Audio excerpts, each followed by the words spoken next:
Hi guys, nandito tayo ngayon sa Barangay Pinugay sa may NHA Housing. Pasala natin yung mga bahay dito. Sa mga wala pang bahay dyan, pwede kayong mag-apply dito. Ang requirements lang naman, ang unang-una sigurado, kailangan butante ka dito, magparehistro ka na dito. And then the rest na mga requirements, madali na lang. Yun, yung mga babayaran dito monthly, napakamura. More or less, less than 1,000 pagkakaalam ko. Yun, sure yun. Ang biyahe dito, pag nanggaling ka dito, kung pumapasok ka sa NCR or sa Pasig, isang oras lang. More or less, one hour lang ang biyahe, kaya napakadali. Kaya sa mga wala pang bahay dyan, mag-apply na kayo dito. Ang dami ditong housing sa may Baras at saka Antipolo Rizal. Ito guys, ito palang tinatawag na 2 Inares Residence. Ito, raw housing to, typical. Huwag ibig sabihin ng typical, pare-pareha siya, pero maganda. Check natin. Ito guys, i-check natin yung loob. Yan yung pinakalabas niya, no? Ganda, no? Kulay puti, ang ganda. Ito, may bintana siya. Dalawa. Tapos ito yung pinaka-entrance niya, pinaka-foyer niya. Yan, may pwede kang mag-garden dyan. Or kasya dyan yung ano, yung parkingan ng motor. Kasya dyan. Tapos sa taas yan, no? May bubong. Mataas siya, oh. Diba, pwedeng lagyan ng attic. Pwedeng lagyan ng attic, tapos meron siyang ano, panel box, main switch box, kumbaga.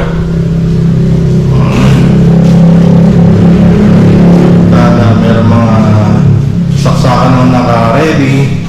Ito, pwedeng lagyan ng attic to eh, oh. Pinaka-attic yun yung tutulugan nyo sa taas, pinaka-kama nyo, diba? Okay na. Tapos meron kang CR. Ayan, oh, ganda, oh.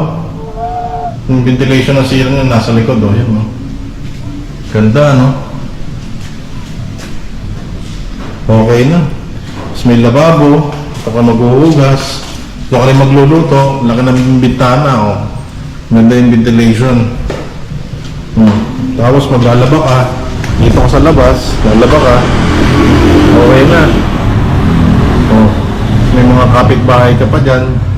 Pag ano, pwede nyo pang dagdagan ng, kung para sa privacy nyo, pwede nyo naman dagdagan nyo ng mga kahoy, mga rehas, kayo nang bahala dyan.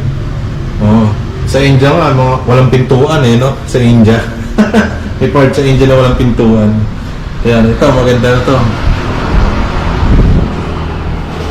Tingnan natin sa iba, sa kabila. Check natin sa kabila. Pare-parehas lang yan, ayan, no? Parehas lang. Kumbaga, na-mirror lang siya. Kumbaga, ayun, no? Parehas na parehas. May dalawang bintana. May panel box. May CR. Ganun din. Yan, may bintana doon. May lababo. Parehas na parehas. Typical raw housing. Ganda, no? Ganda, guys. Ang dami, oh.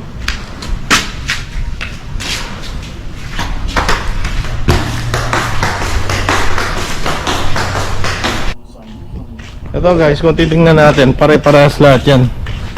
Kung isa-isa natin titingnan, pare-parehas talaga sila. Ang ganda, no? Ang dami, no? Sa mga wala pang bahay dyan, pwede na kayong mag-apply sa NHA. Kaya kung nasa Baras Rizal tong NHA, dapat bodante ka ng Baras. Or kung nasa Antipolo, ang NHA. Ito, ano po yung mga requirements, kuya, para makapag-avail ko ng mga ganito pong housing mula sa NHA? Ang pag-alam ko po sir, ang una-una po nito na ano, yung pinakauna-una po talaga ito requirements sa pag-alam po namin. Pupunta po tayo kay Kapitan. So po, si Kapitan po mismo yung manghingi po tayo ng indigency doon. Si Kapitan mismo magbigay doon kay Mayor mismo. Pagdating kay Mayor po, si Mayor po mismo makipag-usap kay NHA.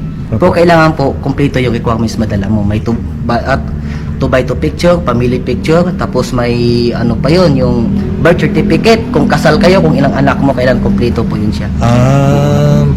Bali kailangan pala kay Kapitan talaga. Opo, kay Kapitan diretso, po talaga, no? Sa barangay hall, no? Opo. Tapos ayun. Kailangan po kumpleto yung requirements madala mo. May 2x2 picture, family picture, tapos may ano pa yun, yung birth certificate, kung kasal kayo, kung ilang anak mo, kailan kompleto po yun siya. Bali kailangan pala kay Kapitan talaga. Opo, kay Kapitan diretso, po talaga, no? Sa diretso. barangay hall, no? Opo. Tapos ayun.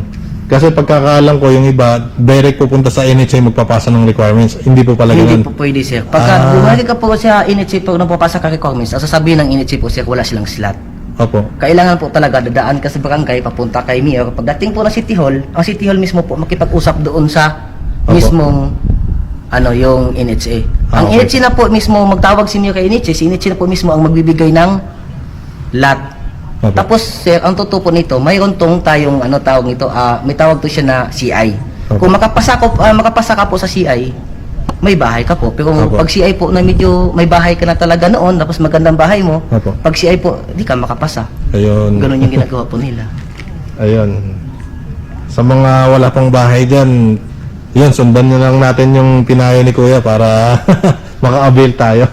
Yun ang mas maganda, sir. Kasi dami na po kasi talaga dito, sir, na yung nagpo-post, sir, saglitin nila magpo-post sila, pagkatapos sila mag-post, isasabi nila mag-down ka ng 16.5, scam po yun kasi po yung pabahay ng EHC talaga wala tayong involved doon. Opo, opo. Kaya nga ang pinapalabas kasi dito, sir, yung mga nag-ano dyan, sir, yung nag-i-scam, ang pinapalabas po nila dito, ang sinasabi talaga nila mas madalas, to inaris daw po, sir, hindi daw sa NHA. Kaya ipinapaliwanag namin, sir, na mayroong tayong pahayag ng papatunay na itong pabahay na to NHA, ang sinasabi nila, hindi daw talaga to NHA kasi si inaris daw nito ang nagpapatay, hindi daw tinanggap. Opo. Tapos yung iba po, sir, ng mga inganyo ng mga ibang lugar po, sir, naakit nila. Sinasabi nila, mag-down ka. Ganito yung down mo, 16.5, may bahay ka na, Opo. may processing fee. Pero yung totoo yun, sir, wala po talaga yun. Kasi alam mo naman po, sir, kung ano to bahay na to talaga. Opo, sa NHA po talaga. Opo, sa NHA po Okay talaga. po. Ayun, makinig tayo sa payo ni Kuya. Sa mga naghahanap ng bahay dyan, huwag kayong basta-basta mag-down. Kailangan direkta kayo sa barangay captain, then mayor, and then NHA sa mga housing yan ng NHA. Yun. Hindi po ito pwede talaga, sir, kasi direct lang yun. Opo. Ayun guys, ang ganda, no? Tingnan nyo. Pare-parehas lang sa typical. Kung ano yung itsura sa kabila, yun din yung itsura sa kabila niya. Kumbaga, mirror lang, duplicate. Ang ganda, no? Ang cute. Yung harap niya talagang pwedeng parking ng motor. Ayun, no? Ang ganda na pagkaka-finish, no? Hindi niya nilagyan ng mga bintana. Siguro, depende sa taste mo kung anong pintuan o bintana gusto mong ilagay. Ikaw na bahala kung artistic ka. Pwede mong lagyan ng base sa design na gusto mo. Ang dami, no?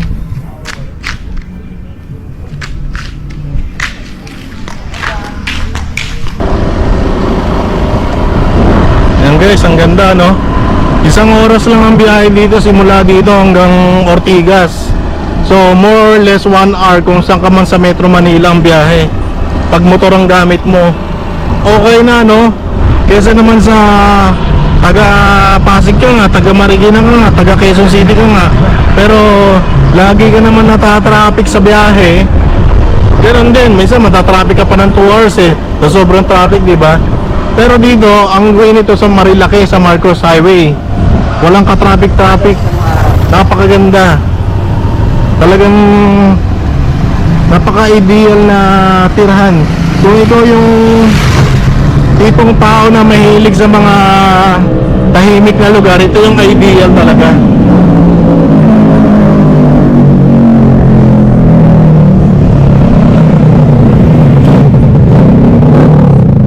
Ito yung ideal na tirahan, ano?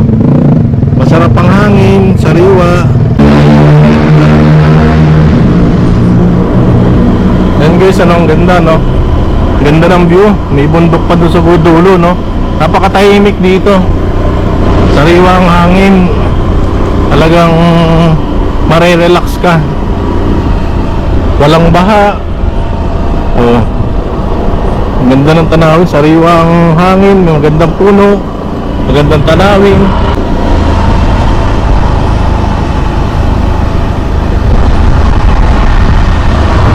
Ganda dito, no?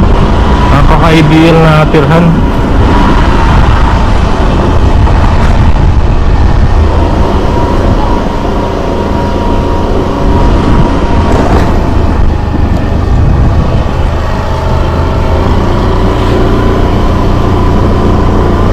Pare-parehas lang yung itsura niya, no? Ang ganda.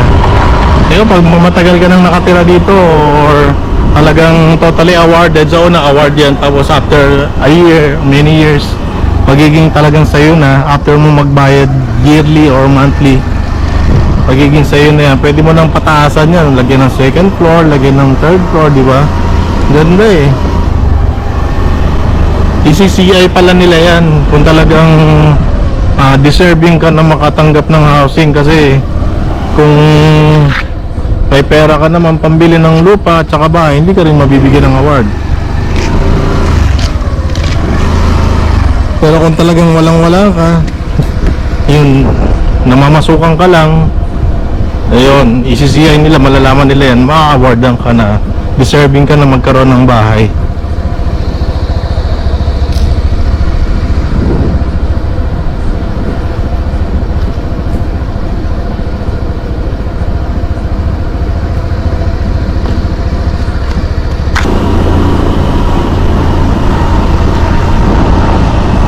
Ganda, no?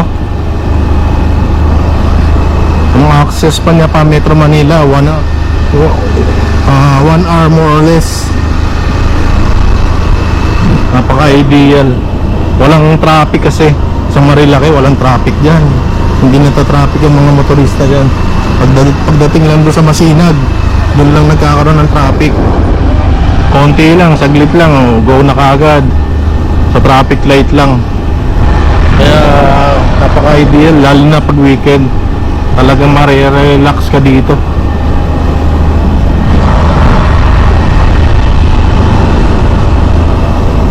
Ayan guys, nandito tayo sa kanto, no?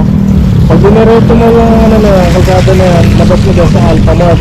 Tapos sa Alphamart na yan, sa Teresa, dyan dumadaan yung mga jeep na Tanay Crossing. Tapos dito naman, pag diniretso mo itong kalsada na to, sa Sito, parang Itinogay, parang lusog mo dyan. Tapos Marilaki, yung Marilaki ang daan sa may Cordio, sa Cordio. Yan, tapos nandito naman yung papuntang Tabuyod Housing. Yan. Dalawa lang yung sakayan, ano? Sakay ka lang dito, papunta doon sa kanto. Tapos sakay ka, pa-crossing, dalawa lang. Yun, makakapasok ka lang sa trabaho ko, sa Pasig, crossing ka po papasok. No? Madali lang yung access, mga ka-idol. Ayun guys, nandito tayo sa may Barangay San Jose, sa may Abuyod NHA Housing. Ito, pupuntahan yung 1, 2, 3 pala puno na. Itong phase 4 may nakatira at saka meron pang hindi pa sa puno. Tapos sa phase 5 yun, wala pang halos nakatira. Dito sa phase 4 may mga nakatira na mga ilad-ilad. May housing din dito.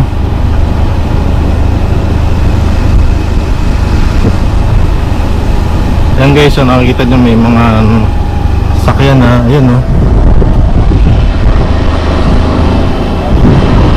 Antipolo na siya. Merong access dito pa crossing.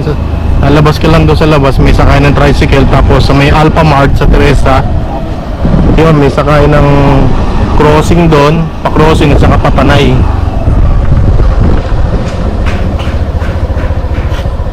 Kung makikita nyo guys, oh, pare-parehas lang rin dito. Dito wala pang pintura. Yan, oh. Medyo mataas nga lang to ng konti yung attic niya, no. Ayan. Merong kubeta. Hindi pa siya naka-tiles, no. Merong lababo, yun. Kay labahan doon sa likod.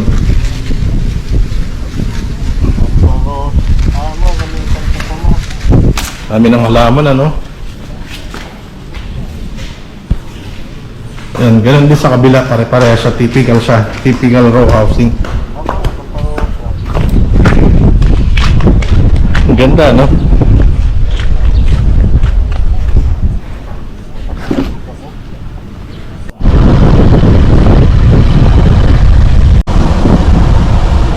Ayun guys, so sa bandang kaliwa makikita niyo yung housing dyan, phase 5 ng Abuyod Housing.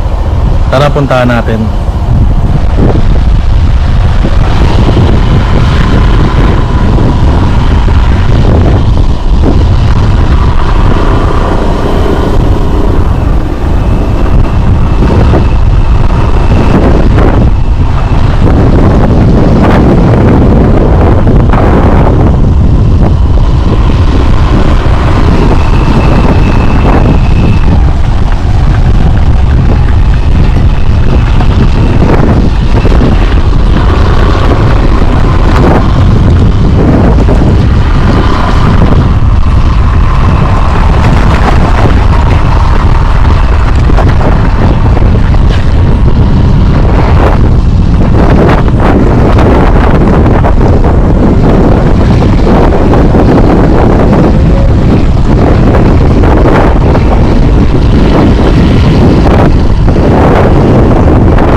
daanan, dyan yung mga dyan yung ganap yung mga karera ng mga motor,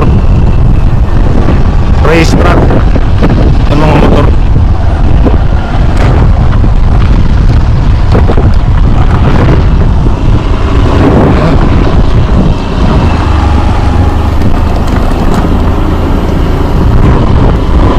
So guys, nandito na tayo sa phase 5, Abuyod Housing.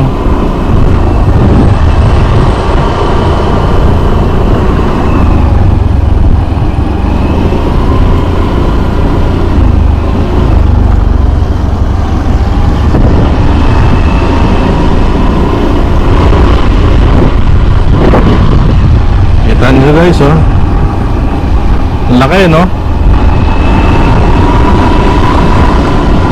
Yun, dami.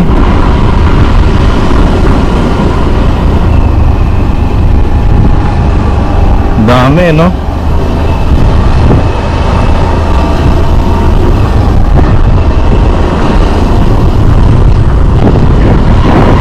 Mga kalabaw pa.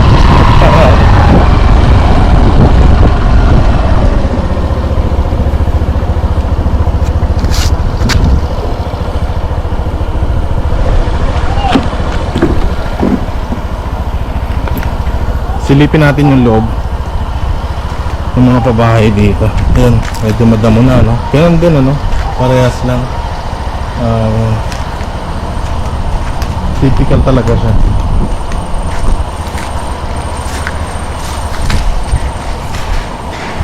Ayan, oh. Ang lababo. Tapos sa likod, ganun din. May access. Bintana.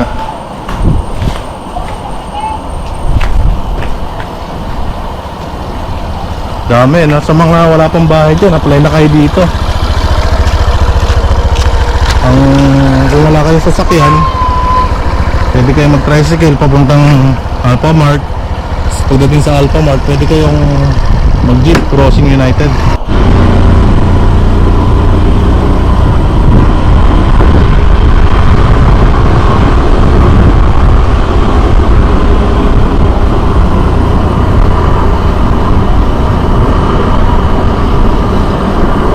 May kalakayan din yung phase 5 na to, no?